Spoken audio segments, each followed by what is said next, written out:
நான் உங்க Sadagopan Ramesh, farmer Indian cricketer.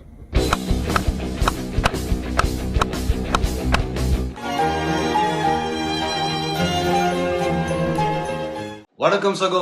அடுத்த சில நாட்களில் பார்த்தீங்கன்னா முக்கியமான நிகழ்வு என்னெல்லாம் பார்த்தீங்கன்னா ஐபிஎல் எல்லாம் 24, 25 ஐபிஎல் ஏலமும் நடக்க போகுது அப்படின்றதால சிலது கொஞ்சம் அலசி பார்ப்போம். என்ன சொல்றீங்க? Indian players, some of the top Indian பிளேயர்ஸ்லாம் அவைலபிளாக இருக்காங்க அப்படின்ற போது நமக்கு மைண்டுக்கு வரக்கூடிய சில பேர்கள்லாம் பார்த்தீங்கன்னா ரிஷப் பண்ட், ஸ்ரேயாஸ் ஐயர், கேஎல் ராகுல், இஷான் கிஷன், முகமது ஷமி. இன்ஃபேக்ட் லாஸ்ட் டூர்ல இங்கே அந்த படத்தில் வந்தபோது முகமது ஷமி தான் ஒரு சூப்பரான ஒரு 6 ஃபார் சம்திங் எடுத்தார் செகண்ட் இன்னிங்ஸில். ஸோ அவர் இப்போ தான் கொஞ்சம் ஃபிட்டாகி உள்ளே வந்திருக்கிற ஒரு காரணத்தால் இன்னும் கொஞ்ச நாள் கழிச்சு தான் டெஸ்ட் கிரிக்கெட் சீன்லேயே வருவார். பட் முகமது ஷமி, ஹர்ஷ்தீப் சிங் இவங்க எல்லாருமே ஐபிஎல் ஏலத்துக்கு இருக்காங்க அப்படின்ற போது யார் அதிக விலைக்கு போவாங்க அப்படின்ற கேள்வி உங்கள் மனசில் மட்டும் இல்லை, என் மனசுல இருக்கு. அந்த பேர்லேருந்து அலசி ஒரு டாப் 3 நம்ம எடுத்தோம்னா ஆட்டோமேட்டிக்காக நம்ம மைண்டுக்கு வரக்கூடிய பேர்லாம் யாருன்னு பார்த்தீங்கன்னா ரிஷப் பண்ட், ஸ்ரேயாஸ் ஐயர், கேஎல் ராகுல். இதில் ரிஷப் பண்ட் இவங்க 3 பேர் முதல்ல ஏன் ஏலத்துக்கு வந்தாங்க அப்படின்ற விஷயங்களை பற்றி நம்ம பேசலாம். அதாவது ரிஷப் பண்ட்டுக்கும் கேஎல் ராகுலுக்கும் ஏலத்துக்கு வந்ததுக்கு ஒரு ஒற்றுமை இருக்கு. என்னன்னு பார்த்தீங்கன்னா அவங்க மேனேஜ்மெண்ட் மேல ஒரு சின்ன மனக்கசப்பு, ஒரு கருத்து வேறுபாடு. ரிஷப் பண்ட் வந்து டெல்லியில அவருக்கு வந்து ஒரு மேனேஜ்மெண்ட் எடுக்கிற சில டெசிஷன்ஸ்ல உடன்பாடு இல்லை, கருத்து வேறுபாடு இருந்தது அப்படின்ற தகவல் நம்ம கேள்விப்படுறோம். அதன் காரணமாக ஓகே ராஜா நான் வெளில போறேன் அப்படின்னு சொல்லிட்டு அவர் கிளம்புறதாகவும் நம்ம கேள்விப்படுறோம். ரிக்கி பாண்டிங் வேறு அங்கே கிளம்பி முதலே போயிட்டாரு, பஞ்சாப்ல வெயிட் பண்ணியிருக்காரு, பஞ்சாபுக்கு எக்கச்சக்க காசு இருக்கு அப்படின்ற போது ரிஷப் பாண்ட் எப்போ வரீங்க அப்படின்னு ரிக்கி பாண்டிங் கேட்டாலும் ஆச்சரியப்படுறதுக்கு இல்லை. ஏன்னா ஏற்கனவே 2 பேரும் ஒர்க் பண்ணியிருக்காங்க, ஒரு நல்ல அண்டர்ஸ்டாண்டிங்ல இருக்காங்க அப்படின்ற போது வை நாட். பட் ரிஷப் பண்ட்டுக்கு பயங்கர டிமாண்ட் இருக்கும். நான் சொல்றது இந்த 3 பேர்ல எக்கச்சக்க டிமாண்ட் யாருக்கு இருக்கும் பார்த்தீங்கன்னா ரிஷப் பண்ட்டுக்கு தான் இருக்கும். அதே மாதிரி கேஎல் ராகுல், அவருக்கும் கருத்து வேறுபாடுகள் நம்ம பார்த்தோம். அந்த காட்சிகள்லாம் நம்ம மறக்கவே முடியாது. இன்ஃபேக்ட் கேஎல் ராகுல் ஃபேன்ஸ்லாம் கொஞ்சம் கடுப்பாயிட்டாங்க. என்னதான் நீங்க காசு கொடுத்தாலும் இப்படி ட்ரீட் பண்ணலாமா அப்படின்னு சொல்லிட்டு ஒரு இதெல்லாம் நம்ம காட்சிகள்லாம் பார்த்தோம்.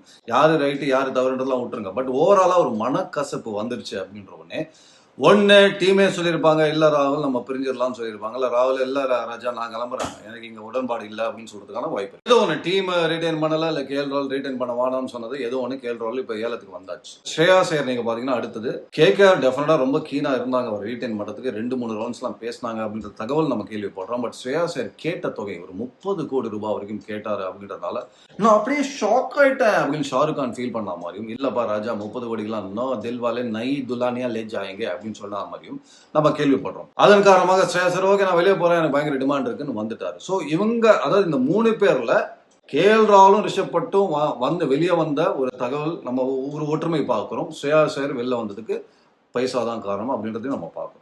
3 பேர்ல யாருக்கு எக்கச்சக்க டிமாண்ட் இருக்கும் அப்படின்னு கேட்டீங்கன்னா ஆட்டோமேட்டிக்கா என் மைண்டுக்கு வரக்கூடிய பேர் ரிஷப் பண்ட், ரிஷப் பண்ட், ரிஷப் பண்ட். வரலாறு மிகவும் முக்கியம் அமைச்சரே அப்படின்னு எடுத்து பார்த்தீங்கன்னா எந்த விக்கெட் கீப்பர் சூப்பர் பேட்ஸ்மேனாகவும் இருந்து நல்ல விக்கெட் கீப்பராகவும் இருக்கிறாரோ அவருக்கு மிகப்பெரிய டிமாண்ட் ஐபிஎல் இருந்திருக்கு அப்படின்றத நம்ம பார்க்குறோம். ஐபிஎல் சொல்ற கதை. அதை தாண்டி அந்த பிளேயர் ஒரு கேப்டன்சி மெட்டீரியலாகவும் இருந்தால் ஆட்டோமேட்டிக்கா இன்னும் எவ்வளவு வேணும் ராஜா கொடுக்க நாங்க ரெடி அப்படின்றத பிரான்சைசி சொல்றதை நம்ம நிறைய முறை பார்த்துருக்கோம். ஏற்கனவே பாண்டிங் இங்கே ஒர்க் பண்ணியிருக்காரு. ஒர்க் பண்ணிட்டு அவர் போய் பஞ்சாப்ல உட்காந்து முதலேருந்து இந்த கோட்டை எல்லாத்தையும் அழிங்க, முதலேருந்து ரோபோ சங்கர் மாதிரி முதலேருந்து ஆரம்பிங்க, இல்லை பரோட்டோ சிறுமி நீ கல்லாட்டம் ஆடிருக்க எல்லா கோட்டையும் அழி முதலேருந்து ஆரம்பிக்கிற மாதிரி எல்லாரையும் துரத்தி விட்டாரு. துரத்தி விட்டு இப்போ எக்கச்சக்க காசு கஜானால வச்சிருக்காரு அப்படின்ற போதே நம்மளுக்கு மைல்டா ஒரு டவுட் வருது. இவர் ரிஷப் பண்ட்டுக்கு தான் பிளான் பண்றாரு கேப்டன்சியா, என்ன விளையாடாலும் அவரை எடுங்கயா அப்படின்னு சொல்ற மாதிரி ஏற்கனவே ஒர்க் பண்ணியிருக்காங்க. நல்ல ஈக்குவேஷனா இருக்கு.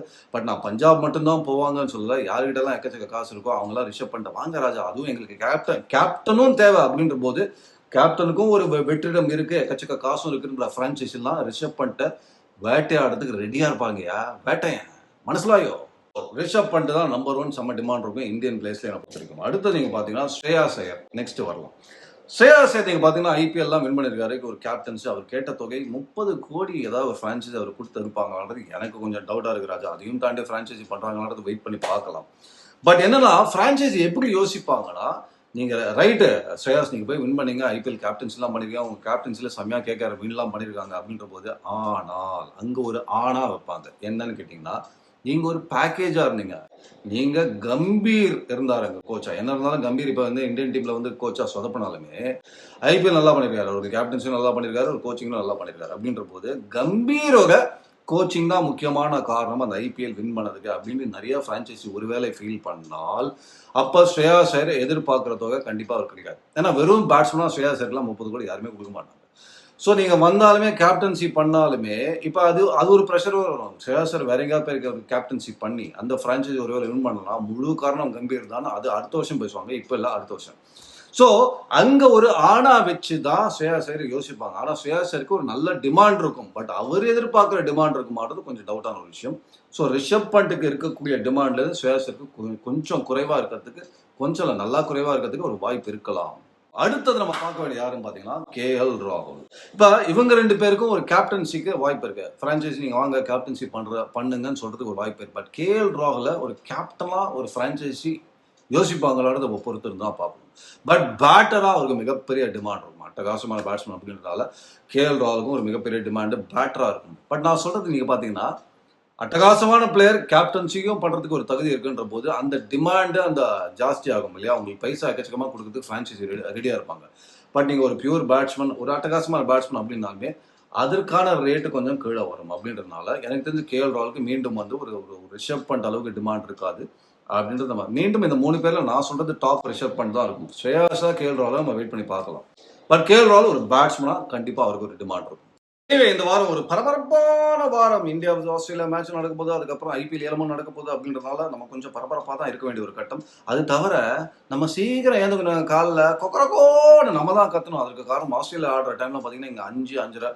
ஐயோ நான் வேற போய் கமெண்ட்ரி பண்ணணும் அப்படின்ற போது நான் இன்னும் 3 மணிக்கெல்லாம் எழுந்துக்கணும். நான் முதல்ல கத்திடுறேன் கொக்கரக்கோ. அதை கேட்டு நீங்களும் எழுந்துங்க, நீங்களும் கொக்கரக்கோ கத்துங்க.